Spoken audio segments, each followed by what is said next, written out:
Hola, en aquest tutorial farem una petita introducció a el que serien els primers passos en el programa Tinkercad, que és un programa molt interessant per poder crear figures en 3 dimensions i amb una facilitat que el fan bastant interessant. En primer lloc, el que hem de fer és anar a la pàgina web de Tinkercad, és tinkercad.com, i un cop estem a la pàgina web, el primer que haurem de fer és registrar-nos. Aniríem aquí a Start Tinkering Now o a Sync In. Llavors, quan carrega la pantalla, ompliríem el formulari, posaríem el nostre país, la data de naixement, aniríem seguint els passos que hi ha a continuació per crear un compte. Jo el compte ja el tinc creat, per tant el que farem és anar directament a introduir les meves dades.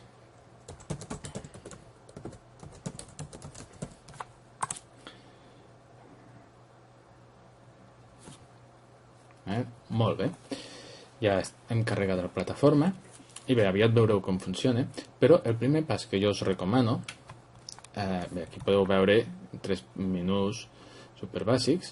En aquest podeu veure algunes característiques del programa, algunes possibilitats que ofereix el programa. Aquest ofereix una sèrie de tutorials, que és el que farem ara, i aquest és la galeria d'objectes creats per altres usuaris d'aquesta aplicació. Recordem que és una aplicació online que no requereix instal·lació, això també és un valor afegit al seu ús.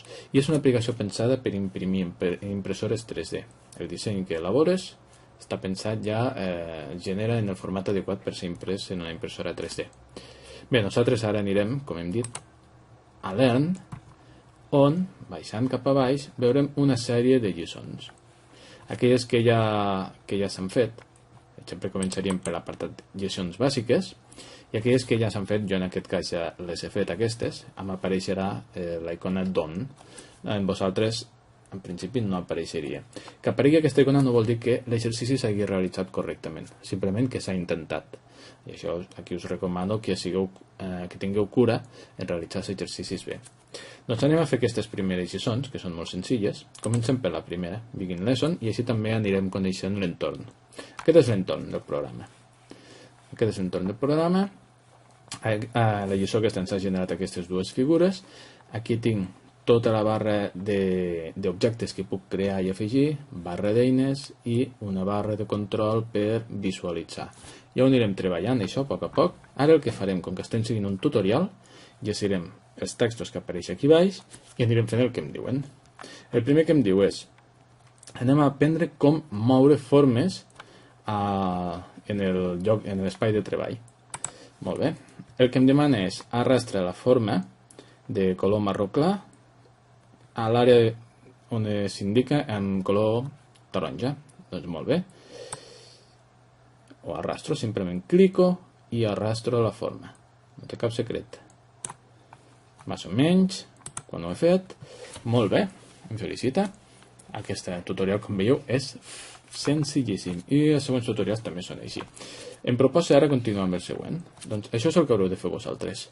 Primer crear el primer tutorial i anar a continuació al següent.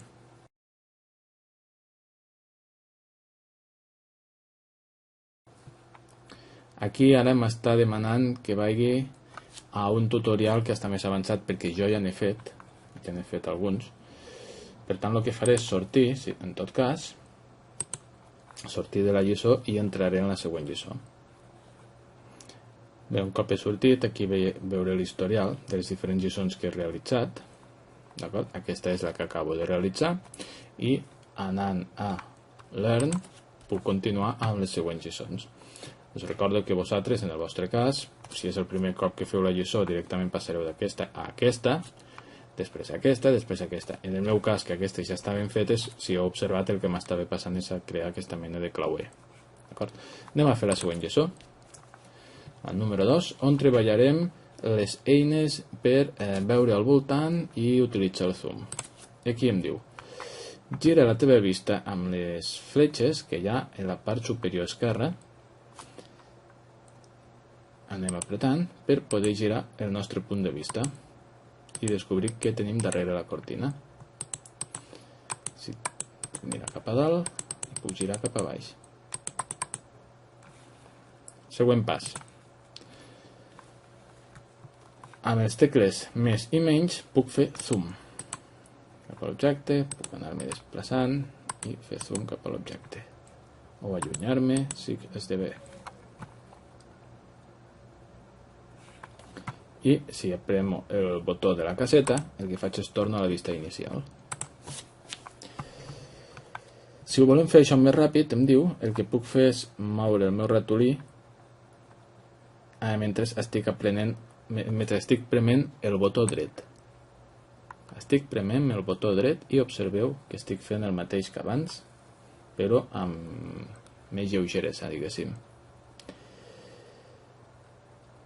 Si vull desplaçar-me sobre l'escenari,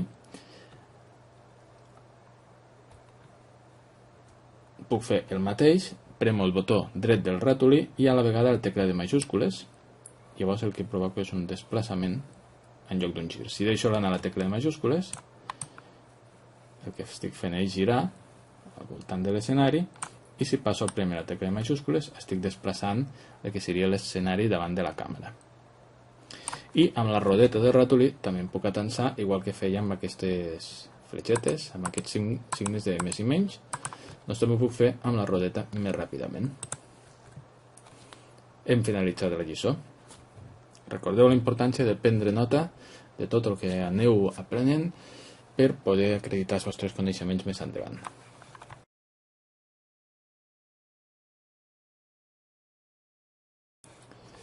Sortirem, com abans, sortirem i anirem a la següent lliçó. Anirem a Learn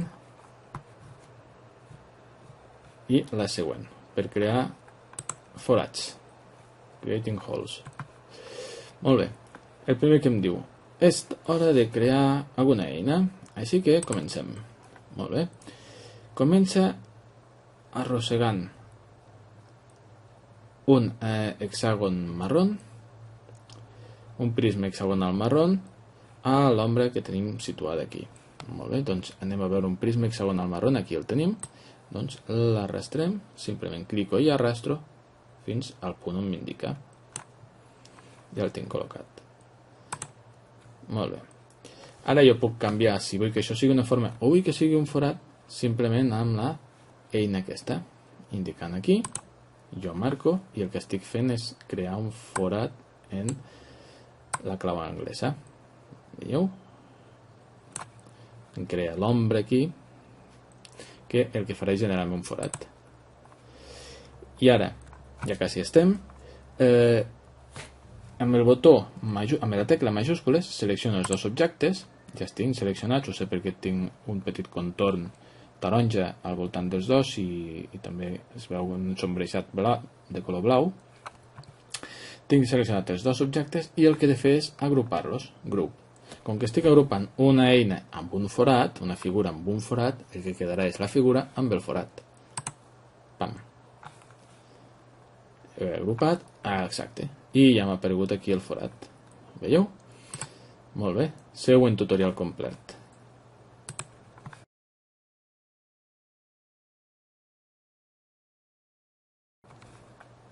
Anirem a la següent lliçó.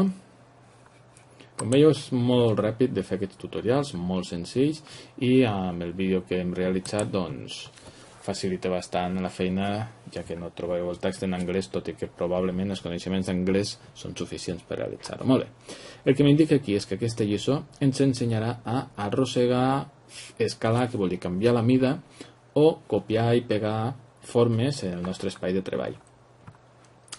Començarem amb un espai buit per la lliçó i comencem. Molt bé, el primer que em diu és que troba aquest cilindre i el situa on em demanen. Molt bé, doncs el situarem aquí. Següent pas. Repeteixo el procés amb un altre cilindre, situant-lo on em demanen. Ja està. Ara el que farem és canviar la mida del cilindre. El que hem posat té una mida d'uns 15 mil·límetres, m'està indicant, i el que em diu és que prema i arrastra el quadradet blanc que tenim aquí. Ara, concretament té uns 20 mil·límetres aquest, i si jo arrastro per aquest quadradet blanc, l'estaré fent més llarg o més alt o més baixet. També puc fer-lo més ample per aquí. Estic allargant, creant una forma ovalada, però també, si vull fer-lo més ampli en general, també ho puc fer per aquí. Molt bé. Em diu que posa un altre cilindre. Doncs ho posem. I ara el que farem és copiar-lo.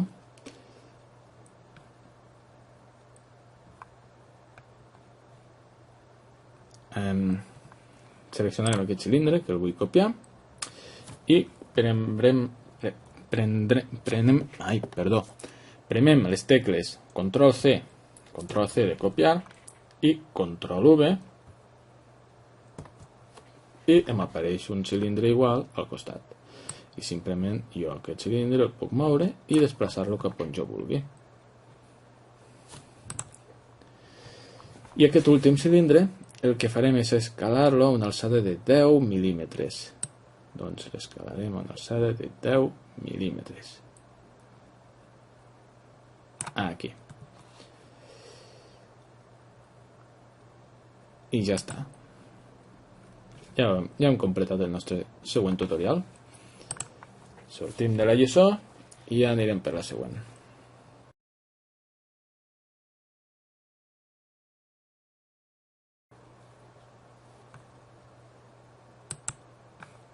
Vale. Ara aquí sí que ja la següent era aquesta, si de cas anem a comprovar. Anem a la lliçó. Learn. I hem fet aquestes quatre, les següents. Aquesta a partir d'ara ja farem seqüencialment. Anem a començar aquesta lliçó.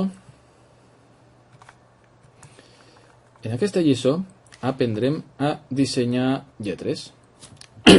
Concretament a dissenyar un clauer. Crea un clauer amb un amic. Bueno, m'està explicant una miqueta el que es proposa. Aquí seguirem la pauta tal com s'expressa aquí.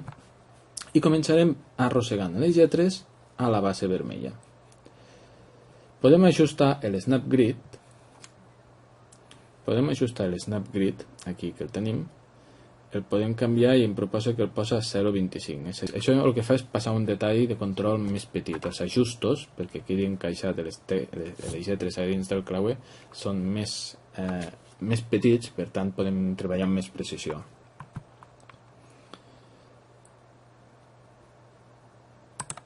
Molt bé.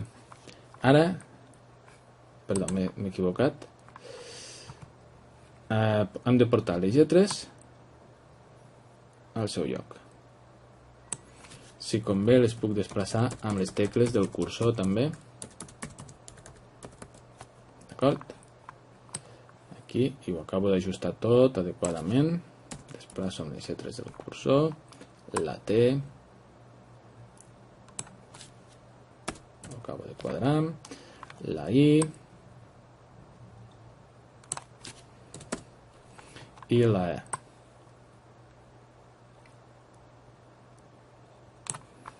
Molt bé, seguim. Molt bé, ara canviarem la mida de la base vermella per ajustar la seva llargada amb el text. Sabem com fer-ho, ho hem estudiat anteriorment. Podem fer a través d'aquestes marques o directament a través de la marca negra, del petit quadrat negre que tenim aquí. I ho ajustem a la mida perquè ens quedi ben encaixadet amb el text. Molt bé, borrarem la resta d'elements que tinc en el nostre espai de treball, els seleccionarem fent un quadre de selecció i quan estigui tot seleccionat simplement els suprimim. Aquestes són les ombres que m'estan indicant del tutorial, aquestes ombres corresponen al tutorial que m'estan indicant què és el que havia d'esborrar. Molt bé, seguim. A continuació, seleccionarem tots els objectes que tenim en l'espai de treball, seleccionem tot, ja ho tenim, i els agruparem. I ja ho hem convertit en un sol objecte. I hem acabat el nostre treball. Completem la lliçó i ja anirem a fer la darrera lliçó que crearem aquest DAO.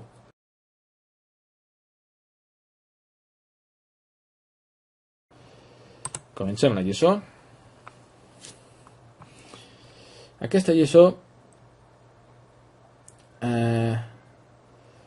en aquesta lliçó treballarem força l'espai de treball i el farem treballar per tu. El que necessites és ficar números 5 i 6 al voltant i anirem girant la càmera per anar-lo situant al voltant d'aquest dau. Així que doncs comencem. El que farem és moure l'espai de treball primer amb el botó dret del ratolí, el situarem i així sí, agafarem la part frontal, ens atansarem amb la radoneta del ratolí, ens atansem a la part central. Aquí m'està donant les instruccions sobre com fer-ho, jo ho he fet amb la radoneta del ratolí, ho podia haver fet amb aquestes eines d'aquí. Ara el que farem és agafar el número 5, a veure, tinc per aquí lletres i números, agafem el número 5, aquí el tinc, i el primer que farem és girar-lo. L'haurem de girar per poder-lo encaixar aquí. Com podem veure, aquí tinc unes fletxetes que em permetran el gir del número 5, el nombre de graus que jo necessito, en aquest cas 90 graus, el poso dret. Situo el 5 al seu lloc.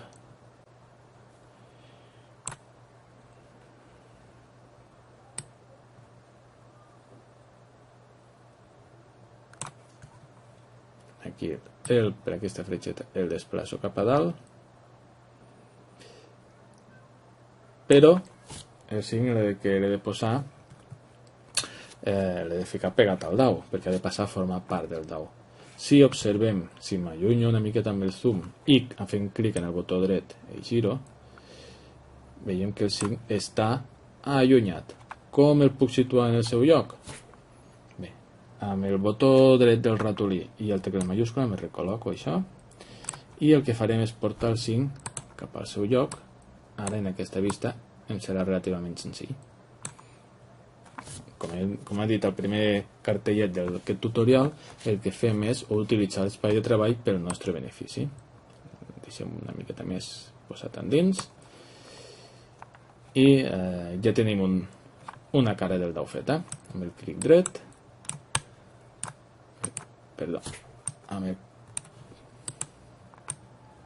el clic dret girem i ja tenim una cara del dau feta. Tenim la cara, el número 4, el número 2, el número 3, l'1 estaria sota i aquí el que farem ara és posar el número 6 aquí dalt, que és el que m'indicarà en els següents. Bé, aquí m'indica que si hagués ajustat això, com més petit ho ajusta, més precisió em dona en l'ajust. Si no, també puc controlar amb les tecles del cursor. I el que em demana ara, com veiem, em demana que situa la vista perpendicular aquí i posa el número 6.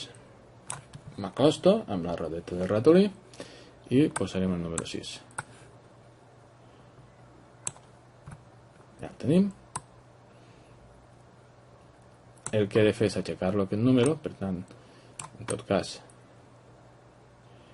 busco la posició en què em facilite el fet d'aixecar l'objecte i fins i tot, si me situo així, ja me puc ficar fins i tot ben centrat. Estic amb el clic dret del ratolí, giro i ara ja puc situar el 6, perdó, ja puc situar el número 6 en el seu lloc. Acabo d'ajustar amb les tecletes del cursor, aquí necessito més precisió. Veieu? Fixeu-vos aquí, es veurà clarament la diferència. Si poso a 0,1, cada cop que apreto la tecleta del cursor, si poso a 0,5, que serà més evident, cada cop que apreto la tecla del cursor fa un salt tironet. En canvi, si el poso a 0,1, fa un salt tironet molt més petit i em permet una precisió en l'ajust molt més elevada. Molt bé, ara m'indica el que acabo de fer i que ja sabíem que havíem de fer, situar el 6 en aquest lloc, posar-lo dins del dau, anem a assegurar que està ben posat, sí, més o menys està com els altres, potser podríem baixar-lo un pelet més, mira què us dic, molt bé. I finalment el que farem és selecciona tot, no sé el que em diu aquí, però segurament és el que em demanarà, i crear un grup, amb el qual ja tenim el nostre DAO seleccionat.